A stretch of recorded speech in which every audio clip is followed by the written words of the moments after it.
Hello and welcome back to Second Take Movies, the podcast where we give movies a second look, a second chance, a second take, if you will. I'm your host, Preston Jenkinson, and with me on this episode is a man who, for the first 2 years of college, I only knew as Larry P., never knew anything else, is Larry Parks. What's up? What's up? How you doing, man? I'm good, bro. I'm good. I'm glad to be here, man. Good. Today, we're talking about the 2001 movie Pootie Tang, who I thought was original. When I wrote this entrance right now, I thought was going to be a lot of Chris Rock, but it's just a guy. It's definitely one of my favorite movies that a lot of people really hate. Yeah. I think even Chris Rock, somebody mentioned Pootie Tang in an interview one time. He was like, "Oh, you're the one person that saw it." Yeah, exactly, man. Like Pootie Tang is ridiculously funny. Yeah, and it's like I say, it's funny just because it's like super ridiculous. Right. You know, like you speak about like Chris Rock, how you want to see a lot of Chris Rock, and you realize like Chris Rock played different characters, and he didn't even do like a Eddie Murphy type deal where Eddie Murphy will like put on makeup or stuff. Hey, just him. It's basically a JB Smoove movie, basically. Yeah, pretty much. Pretty much. But I like to start out with a positive and a negative review of each movie. So for the first one is from the New York Daily News. Pretty thin feature film subject, but the silliness is so contagious that it doesn't matter. The bad one is from Variety. It says, has the distinction of being the most amateurish features ever released by a major studio.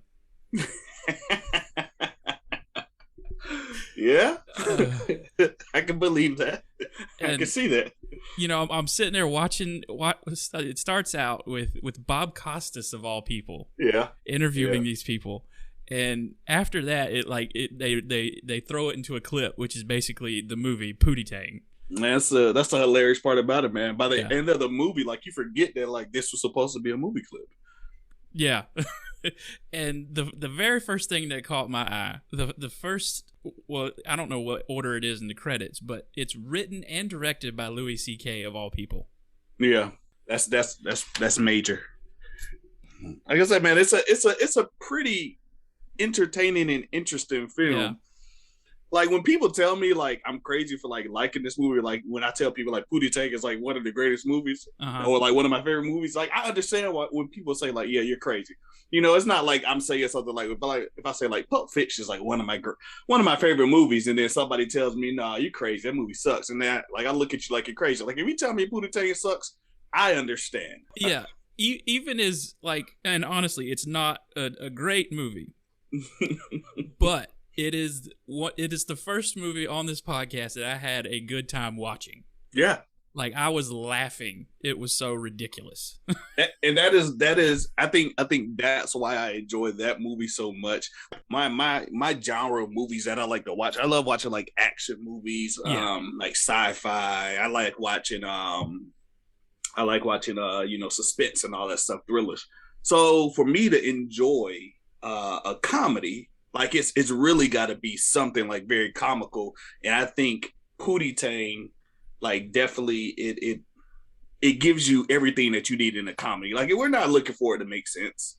Oh no, we're not looking for like for this deep plot twist or some deep storyline. Like Pootie Tang gives you nothing but comedy. Like you're like this is ridiculous and it's funny. You basically get that from the title, Pootie Tang. Like right. Right. It's like this guy creates his own language. Like Pootie Tang is even funnier if you watch it with subtitles. Like this is like I've watched this movie like millions of times. This is the first time I watched the movie with subtitles. Yeah. And I was like I know what he's saying, but to like read it while he's saying it, I was like, this is ridiculous that somebody sat down and wrote a script on this. Yeah, like coming up later, I have notes of my favorite Pootie Tang sayings like throughout the movie. So basically the movie starts out, it's an interview with Bob Costas, and basically Pootie Tang is set up as this neighborhood hero, I would say. That's right. He's an action star. He's a role model. He's a whatever you need him to be. Philanthropist. Yeah. Somehow. And then it starts out with this drug deal between this character, Dirty D, and another guy. Dirty D and That's my favorite joke in the movie is Biddy. Dirty D is literally dirty. Dirty. Okay, Covered in dirt. Outside of Pootie Tang, Dirty D is one of my favorite characters. And like, if me and my best friend, like we watch Pootie Tang like all the time, and whatnot. So every time we talk about Pootie Tang, one of my favorite scenes is when they smuggle dirt in jail to Dirty D. That's one of my favorite scenes in the entire movie. He's like, you got the stuff. They're rubbing it on himself. They make me take showers every day. Every day they make me take a shower. That is my favorite part of the movie. Like when Dirty D does that, Dirty D is my favorite character because he stays true to the role of like just being dirty. Yeah, and it's played by Reg E. Cathey. Pretty good actor, right? Yeah, blew my mind. Right. Basically, to I guess give people an idea, he played Luke Cage's daddy in season 1. Yeah. Which I kept wondering, like, where have I heard that name? Where, you know, how do you get people to sign? How do you get him to sign off on this? I believe he played on the he played on the Wire after this as well. Yeah, he was on the Wire. He was in a very not good Fantastic Four movie.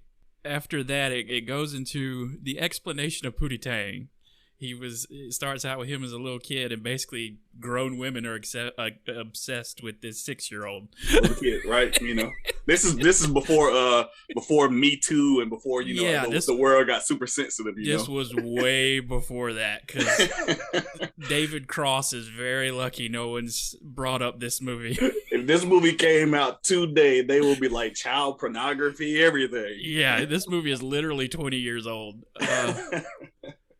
And then Pootie Tang grows up, and Chris Rock plays his dad, and basically to sum up the end of this whole thing is his dad basically tells him on his deathbed that the belt will give him power. Like there's this belt with a belt buckle of like I don't even know what it is. It's like flames or something.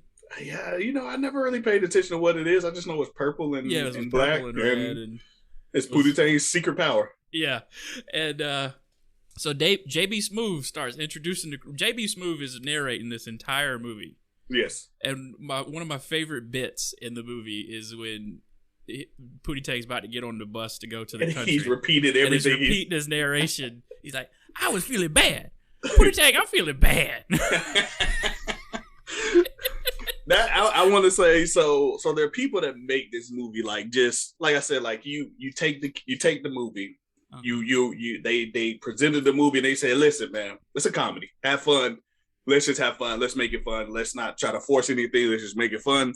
JB Smoove does an excellent job of keeping that ridiculous aspect of the movie going. Yeah. With his narrations. Because some of the narrations, like I love when he comes back and says, y'all ain't remember her. But I'm gonna tell you who this is, and it's like we just like were introduced like 10 minutes ago. Like JB, we didn't forget who she was. Yeah. We didn't forget who she was at all. And Chris Rock plays multiple roles throughout this whole movie, so I guess this whole thing was like his idea, and he just got a bunch of his writing buddies together. Exactly. My favorite member of Pootie Tang's crew is the third guy that always gets on Chris Rock's nerve. He repeats everything. Like Chris Rock will have this eloquent thing about how hot it is outside, and the third guy's like, "And it's hot too." Yeah, and you know it's hot too. It's hot. And the funny part, you're just waiting for when I first watched the movie, you're just waiting for Chris Rock to like melt. Yeah. And then like finally at the end, like he just loses it. Like, dude, like you saying the same thing I'm saying. Stop repeating me. So after we're introduced to Pootie Tang and his crew, there's this corporation that sells cigarettes, burgers, and all this stuff, and basically they want Pootie Tang to become like they figured out that Pootie Tang is like convincing these kids not to buy all their products and stay in school and just not drink and don't smoke cigarettes and stuff, and so their goal is to get Pootie Tang to be the spokesman of all their bad products to increase their sales. Yeah, and we get to Pootie Tang, like Dave Attell plays the underling guy, and every conversation Pootie Tang has makes no sense from him, basically. Not at all. Some of my favorite sayings are "Wadata," which is his go-to. "Netata." I heard that, and I don't know how to spell these. I spelled these as best I could. Okay. "Sadate." Sadate, that's Sadate. Sadatay. Sadate. Well, I've spelled that right then. There you go. Canapan in the Simba Town.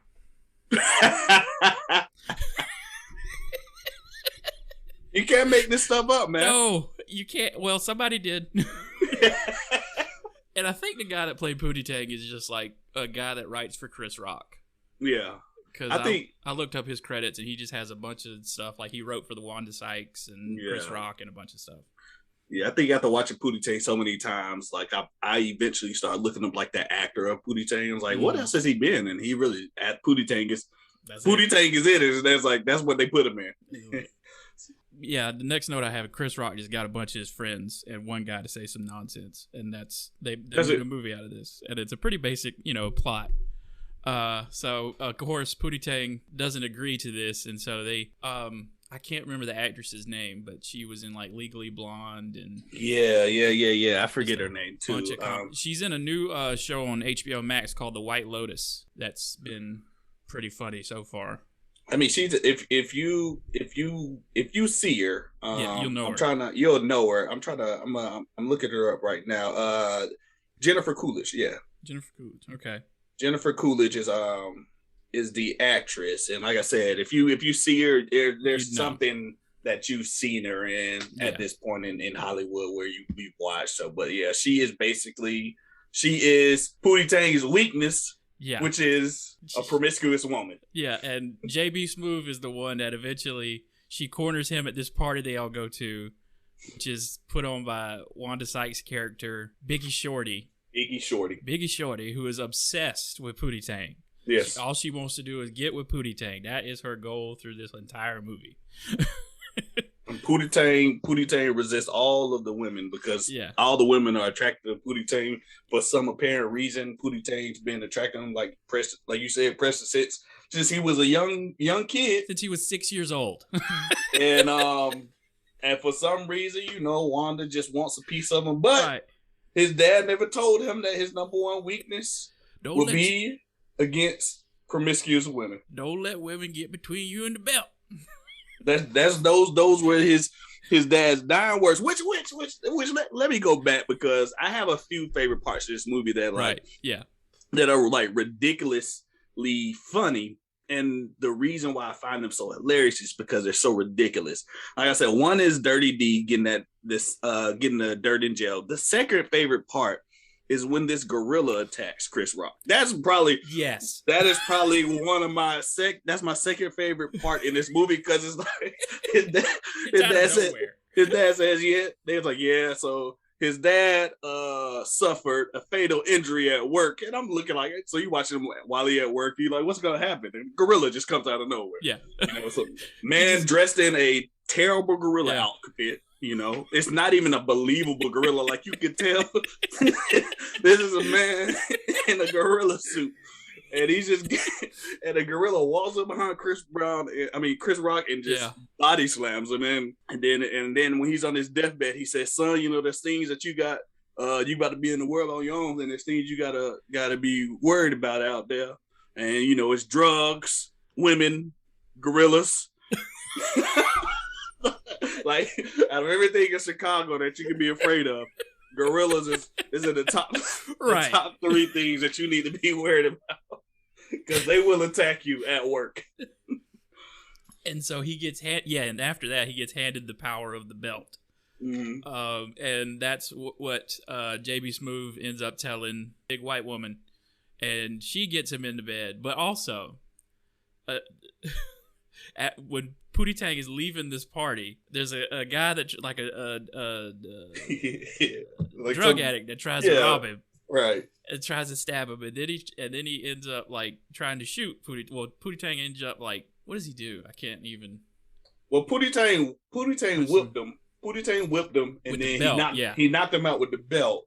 And then after he knocked him out, so he's walking back to his car, and the guy pulls out a gun. Yeah. And JB Smooth's like, Pootie Tang, watch out. So Pootie Tang pushes him out the way and then deflects all of the bullets with his belt. And one of the bullets ends up hitting the man. Yeah. And the bullet hits the belt buckle and goes into the guy. And Pootie Tang brings him back to life. Because why not? What a time! I forgot what he said, man. He bring it back in bed and die. Bring it back and better die. And then the dude come back to life, and Pootie Tang like, oh, okay, my brother. And they get up and run away. I'm like, all right. He's like crying over this guy trying to get him back to life, and as soon as he's back, him and JB Smoove get in the car, they're gone. Like I said, that's another ridiculous part of the movie where you're like, they're just at this point, I don't even know if they have a script. I think they just improvising at this point. And also, if I could also go back, he gets harassed after this. He has a concert with Missy Elliott at one point. Mm-hmm. And then after the concert, one of these crazy females that was trying to harass him in the crowd gets in the elevator with him and just like screaming in his ear the whole way down until he gets to his apartment. Yeah. And she's like, "You gotta give me something, Pootie." And he puts a bowl of milk outside the door for her to end. And JB Smoove is like, "Now I bet y'all wonder why Pootie Tang would give up such a, why would he do that? And you see how crazy she is? She's eating milk out of a bowl." She's crazy. She's crazy. She's crazy. Yeah.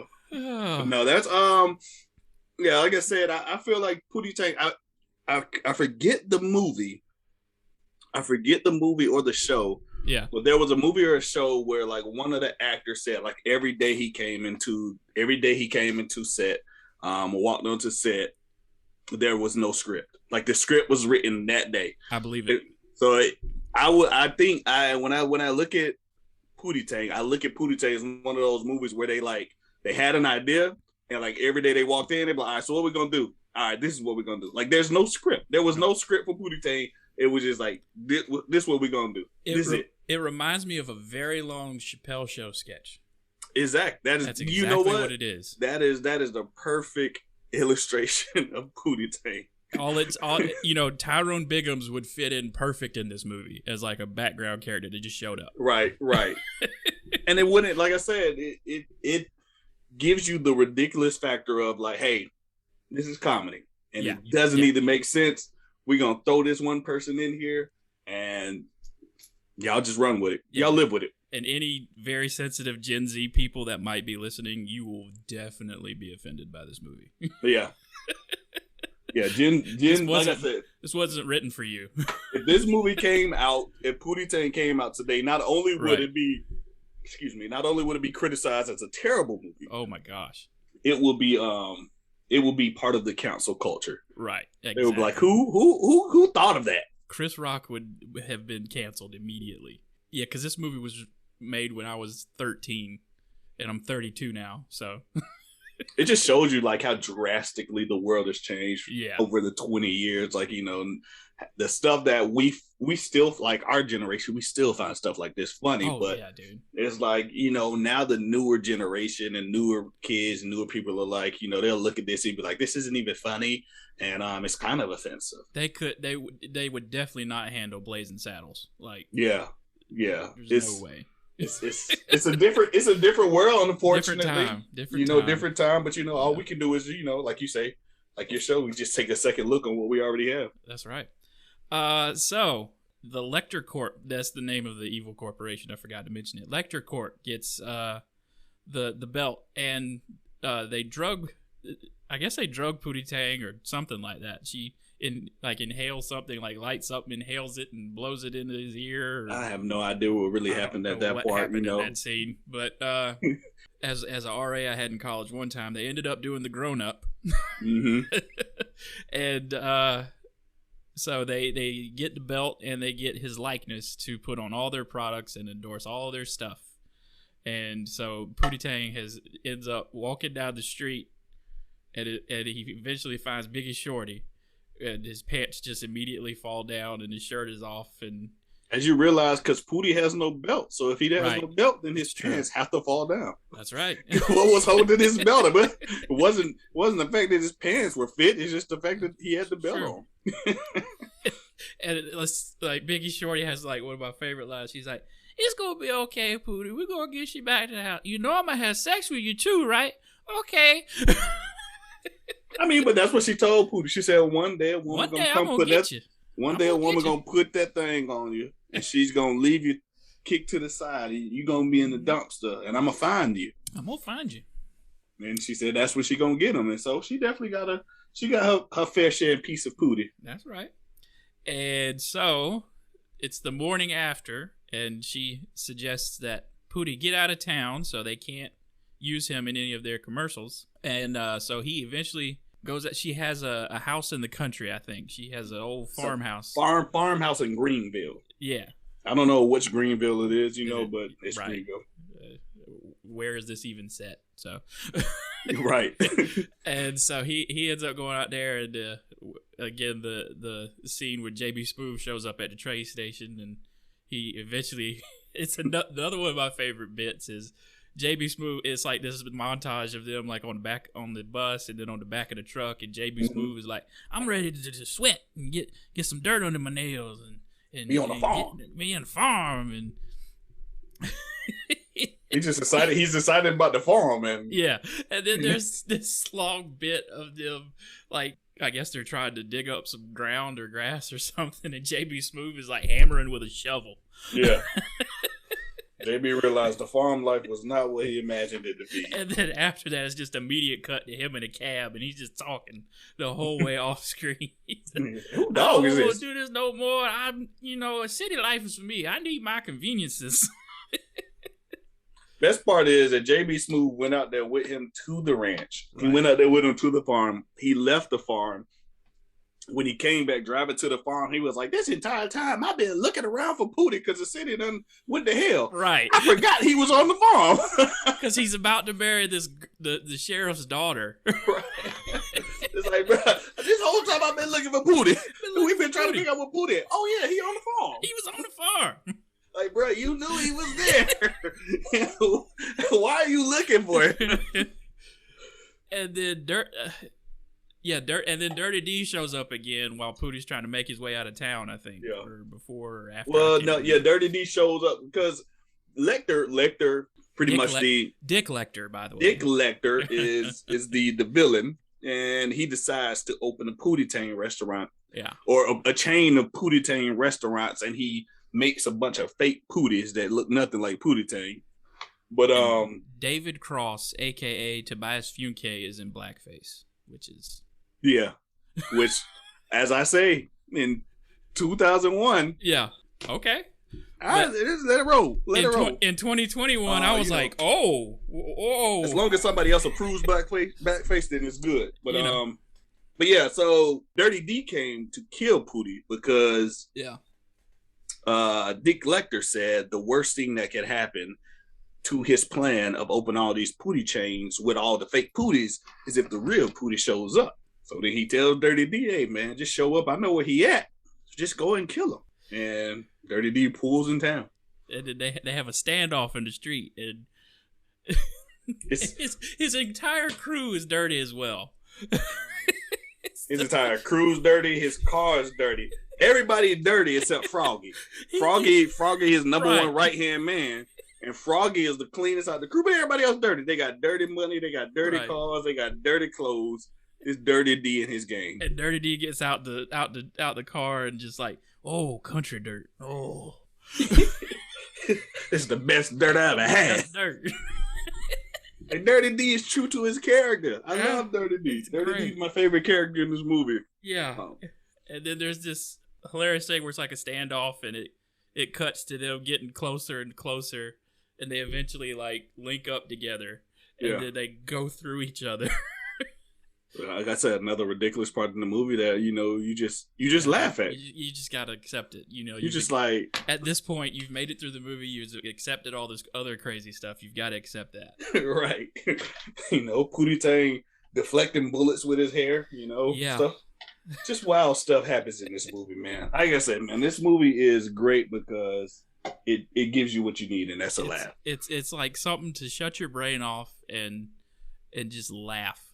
Yeah, because as dumb as it was, I had the most fun with this movie. Yeah, as I'm watching it, the whole time I'm like, all right, so there's a plot to it, or there's like a storyline. There's something. There's a storyline that they're trying to teach you, or there's something that there's something profound, and then by the end I'm like, nah. As minimal as it is, it's the hero's journey. Right. Nah. No, it's not. This is literally an hour 27 minutes of your life. Right. I would say this about Pootie Tang.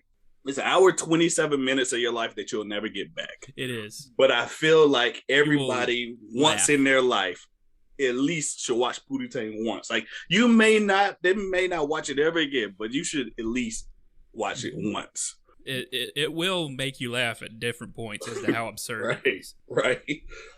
So, and eventually Pootie Tang makes it back to town, and he fights almost an infinite number of Pootie Tangs. Like, David Cross just runs off the stage. It's like Neo in The Matrix 2, where he's fighting all those Agent Smiths. That's exactly what it was. Like, they just came out of nowhere. They all run out of the shop, and they're ready for the Pootie beatdown because they were expecting this moment to happen, right? Yeah, because to go back to the Dirty D fight, he had on the belt, so Dirty D thought he had the superpower, but it's that thing of where you realize that he didn't need the belt at all. Thor didn't need his hammer at all. And then the belt wields itself back to Pootie. It does, and he ends up using the buckle to punch him in the face. Yes. And to go back again, speaking of absurdism, the sheriff's daughter brings him a pie at one point at the house. And he just dips his finger into this and starts just rubbing it all over himself. And he tells the girl he's going to sign his pity on her running con. And that makes the girl lose it. I'm going to sign my pity on your running con. She lost it, and they had sex. Yeah, and then that's the woman that he was fixing to marry when JB Smoove shows up. I don't even remember his character's name. I just know him as JB Smoove. Truckee. That's what it was. Truckee is his name. Truckee goes flying up, and the sheriff ends up threatening him to marry the daughter. Yeah. And so at the end of the movie, it's him and her, like, watching Pootie on TV, beating up all these other Pootie Tangs. And so eventually the movie comes to its dramatic end, and it cuts back to Pootie Tang and Bob Costas. How much did they pay him to be in this? I don't know. Bob Costas had a couple of a good bit of appearances in here. Yeah. Like I said, this is one of those movies where, like, you look at some of the cast, you like, how did they even get you to be in this? Yeah. It's like, apparently Bob Costas has a really good sense of humor. Yeah. Like, looked like he was having fun with it, because he's interviewing Pootie Tang, and I forget what Pootie says, but the best part about that is the entire movie, like, everybody understands what Pootie's saying, and then at the end of the movie, Pootie says something, and then Bob Costas is like, "What did you just say?" And then he, like, come again? He changes one little thing. It's like, oh, okay, good. I got you, Pootie. Yeah, you're right. Pootie, but Bob Costas also acknowledges Pootie. That is probably one of the longest clips I've ever seen. Yeah, because like I said, you get to the end of the movie and you realize, oh yeah, this was supposed to be just a movie clip. Oh, I actually have what he said written here. Sign your pity on the running kind. Sign your pity on the running kind. It's good old Pootie Tang, man. I don't think I had ever seen it before, but people in my high school would just quote it all the time. Yeah. And so that I basically saw the movie when I was in high school without seeing it. Yeah. Me and my best friends, man, we watched it all the time, and we would randomly quote Pootie Tang, like, all the time, man. Like, Pootie Tang quotes are normal in the conversation for us. Yeah. Like I said, it's one of those things that if you've seen Pootie Tang, you'll understand it. If you haven't, then you won't. But at the same time, you're not missing out on anything. Yeah, it's just a lot of great, like, things to throw in a conversation. Wada ta. That's his go-to. Wada ta. Wada ta. Sadate. Sadate. Those are the okays and all that. But he did speak a little bit of English. Pootie Tang say yeah. Shit, Pootie Tang, you gonna leave? Yeah. So I mean, Pootie, it wasn't all gibberish, but he kind of put it all on there. He put it all together. But yeah, Pootie Tang, like I said, Pootie Tang is a movie I feel like everybody should at least watch once in their lifetime. Yeah, and also he gets obsessed with this this corn that he's growing, this corn stalk that he's growing. Right. And eventually he has a vision when he's like real beaten down and, you know, everything's against him, and his dad shows up as the corn stalk. And his mom shows up as the cow. Yeah, he's like, "Boy, I bought that belt for 95 cents at the Piggly Wiggly." Ain't nothing special about that Ain't belt. nothing special about that belt. Yeah, man. Like I said, man. Oh. The movie has a lot of great parts in it where, like, you Yeah. just like, yeah, this is ridiculous. Yeah. Like, even watching it today, like I said, I probably have seen this movie about like 20, 25 times. Like, watching it today, there's still parts where, like, I just start laughing at, you know, like when JB Smoove and the woman were in the back room, and I have no idea what she was doing, but the way they just keep shaking and gyrating on each other, I'm like they do it for so long, I'm like, you just look at it and laugh, like, all right. It's like, you remember when you used to do those, like, Pootie Tang is equivalent to like those challenges that you used to do where, like, you'll watch a video of somebody doing something ridiculous and I bet you can't watch this for a minute without laughing. Yeah, yeah. That's literally what Pootie Tang is. Like, they basically force you to laugh because they're gonna put so much ridiculous on you that they're like, you can't watch this for an hour and a half without laughing at something ridiculous that we're doing. Right. Like, we're just gonna force ridiculous stuff on you and force you to watch it, and yeah, you just gonna laugh at something. Yeah. Yeah, man. But no, Pootie is, like I said, if somebody tells me that Pootie Tang is a terrible movie, I will understand exactly why. Because it's the definition of absurdist comedy. Like, yeah, I mean, it is what it is. You know, I think nowadays we get, when you think of comedy, you think of like a lot of you got like action comedy, romance comedies. Mm-hmm. A lot of comedy nowadays is like tied in with like something else. Yeah. You know, there's something like you have The Rock and Kevin Hart in the movie, or, you know, you'll have you know, some type of love comedy out there where you got other people all together and you got comic relief and all these things happening. But yeah, I feel like back then, late 90s, early 2000s, mm-hmm. that's when, like, you were just thrown with ridiculous comedy. It didn't make sense. So like you said, that was Chappelle Show time. Like, yeah. Chappelle Show didn't make sense. It was just like something that they forced you to watch. Chappelle would sit around and think of like ridiculous things that people would find funny, or things that he found funny, and he would force us to watch it. He's one of the few guys, for some reason, that gets to say the N-word on national TV. Yeah. Like on Saturday Night Live, he'll just throw it out there, and I'm like, okay. You know, Chappelle, I think the Chappelle Show kind of, he changed kind of like the way television was broadcasted, because there got a point where it was, you couldn't say any of that stuff on TV. Yeah. But then it came to a point where, like, okay, you can say this on TV during these hours. So it was like from like either 10 p.m. to 3 a.m. or 11 p.m. to 3 a.m. You can say whatever you want to say. Yeah. You know, so now you got shows that come on, like, if you watch Sons of Anarchy when it was on during its heyday, they were out there dropping F-bombs and stuff on the show. And it's like, all right, well, television is different. Breaking Bad got one F-bomb a season. I remember that. That was the rule.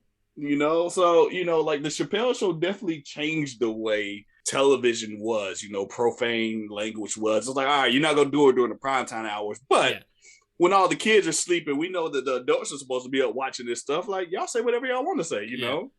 And I can't think of a comedy in recent years that I've actually been like, oh, that was hilarious. Right, you know? Right. You know, I think, like I said, I think a lot of times now you look at a lot of comedies tied in with something, you know, comic relief. You get some type of comic relief.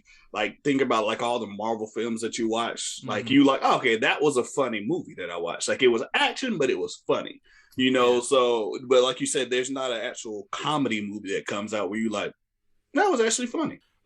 Like, you know, like the stuff from the early 2000s, especially with Will Ferrell, you know, like, oh yeah, Anchorman is a perfect example of exactly what Pootie Tang is.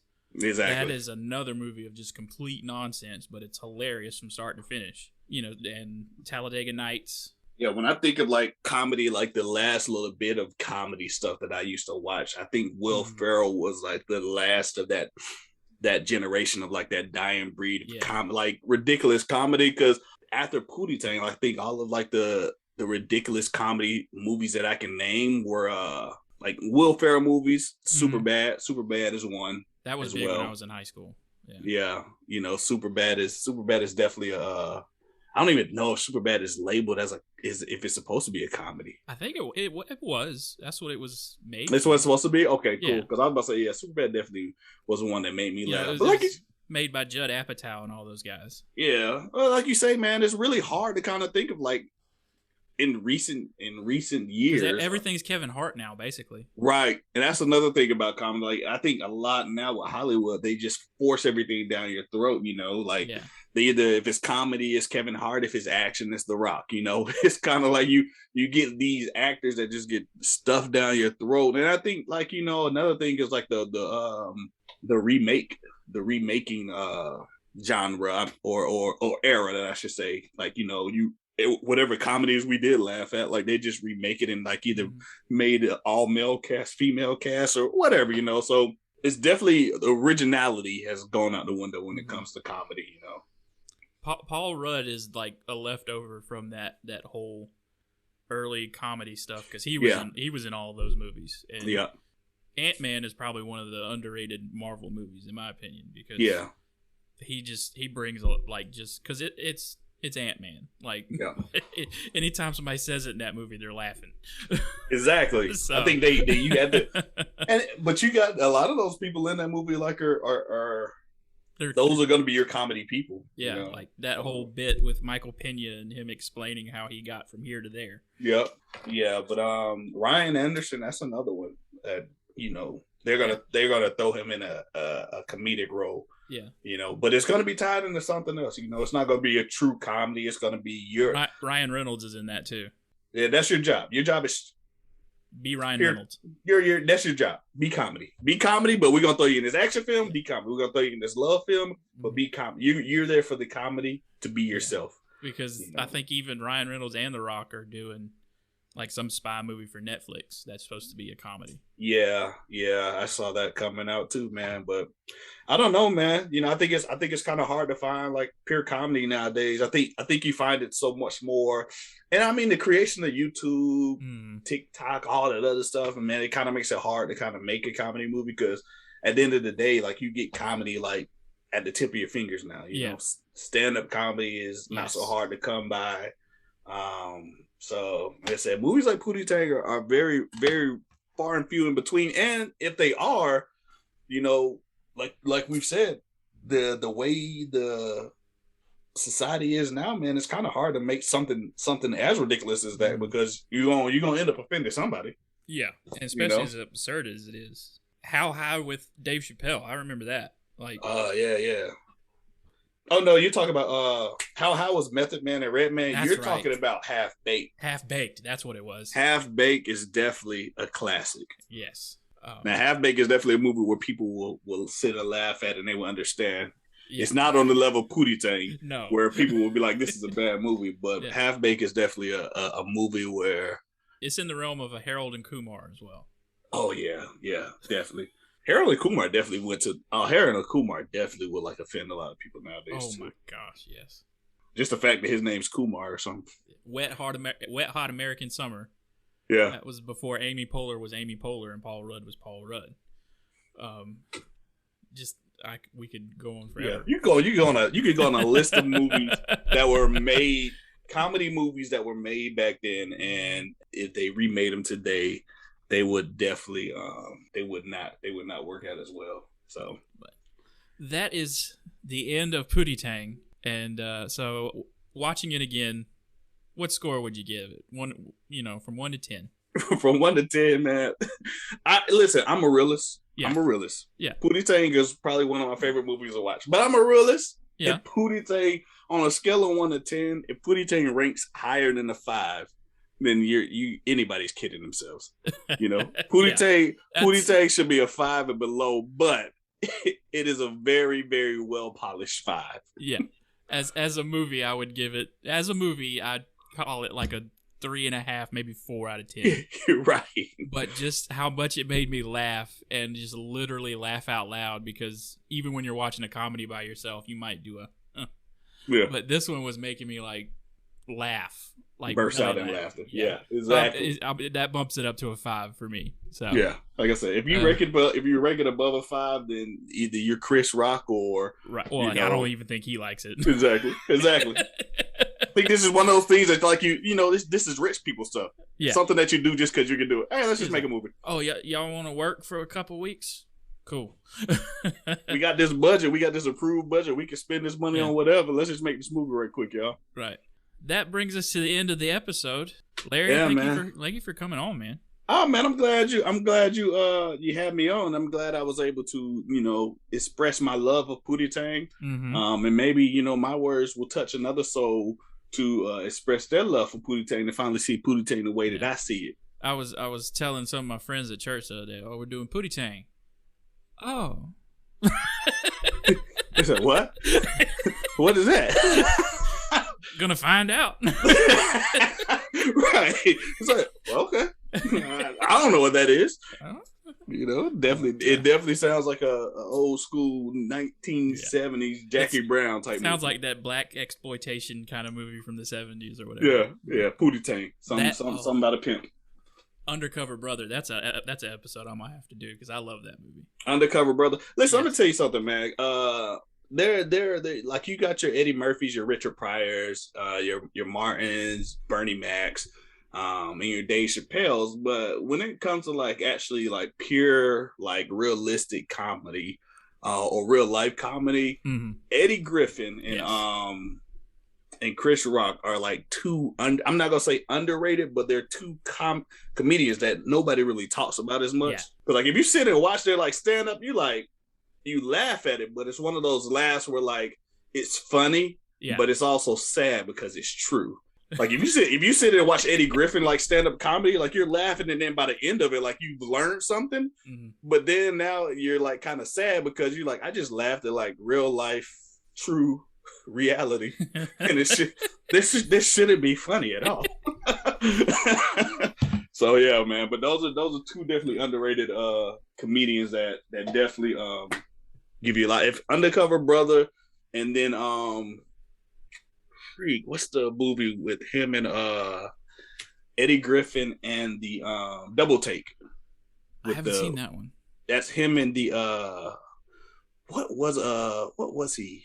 He was the Sprite guy, 7-Up guy, the 7-Up guy for the longest. I forget his Orlando. I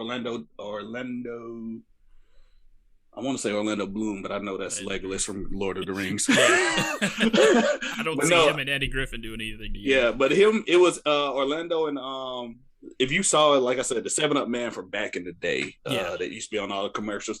But that's a Double Take is pretty much another funny Eddie Griffin movie where you'll watch it, you'd be like, this is actually funny, ridiculous, but it's funny. Larry, I know you got a lot of stuff going on. Anything you want to plug right now? Oh, well, as always, we also do our own podcast, The Unemployment Line, on the Good Old Boys Radio Network. So, that's always up and running. That thing was going when we were leaving college. That show has had so many different names because, it used to be the Larry P Show, and then it was the Larry P Show hosted by Doc Featured in Murder, and then we switched it to The Unemployment Line because some of the members from the show, everybody started going off and doing their own thing as we grow older. So I was like, we can't always keep changing the name of the show, so let's give it a generic name where like no matter who leaves, we'll keep it. So The Unemployment Line is the new name of the show. And then you can also follow us, or you can follow me at least. Yeah. I still have the original Larry P Show handle on Instagram, which is the Larry P _show. Yeah. So THELARYP _show.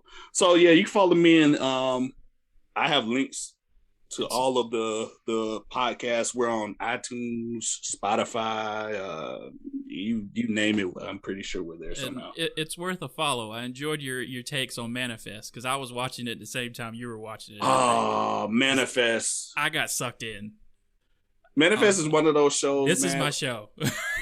Manifest, let me tell you something. Manifest, if we talk about Pootie Tang being ridiculous comedy, Manifest is ridiculous sci-fi. Yeah. But it's so ridiculous that it keeps you, like, it's ridiculous, but it's ridiculous to the point where, like, they still got me for another episode because I kind of want to see, like, what happens And at this point, I just really want to know what the hell happened.